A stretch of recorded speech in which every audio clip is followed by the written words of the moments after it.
22 మంది క్రైస్తవ పాస్టర్ని ఐగుప్తు దేశంలో మొన్న ఈ మధ్యనే పేక కోసి చంపేశారు 22 మందిని. అందులో ఒక కుర్రోడు వయసు 23, ఒక కుర్రోడు వయసు 26. వీళ్ళిద్దరూ అన్నదమ్ములు. వాళ్ళిద్దరు పీక కోస్తున్నప్పుడు అర్థమైందా, దగ్గర వీడియో పెట్టి తీసి వాళ్ళ అమ్మకు పంపించారు.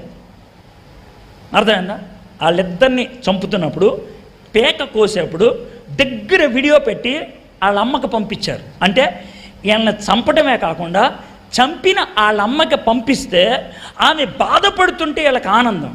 కానీ వాళ్ళ అమ్మ ఇమీడియట్గా ఆ వీడియో చూసిన తర్వాత న్యూస్ పేపర్లో ఆమె స్పందన రాసింది. ఏమని రాసింది తెలుసా? నా కొడుకులిద్దరినీ పేక కోసి చంపుతున్నప్పుడు దేవుని కృప, చివరి క్షణాల్లో వాళ్ళు ఎలా ఉన్నారో దేవుడు నాకు చూపించాడు. ఇది మొదటిది.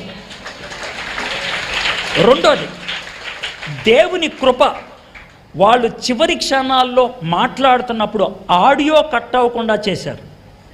వాళ్ళు చివరిగా అరిచిన అరుపులేంటో నేను వినటానికి ప్రయత్నం చేశాను. దేవునికి స్తోత్రం అని చచ్చిపోయారు వాళ్ళు. దేవునికి స్తోత్రం అని. ఆ తర్వాత మూడో మాట, ఆమన్న మాట ఏంటి తెలుసా?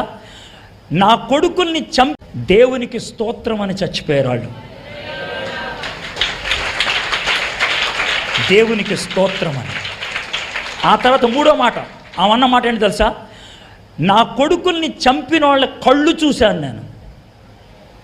ఒకవేళ వాడు ఈ వీధి గుండా వస్తే ఇంట్లో కూర్చోపెట్టి అతి శ్రేష్టమైన భోజనం పెడతాను.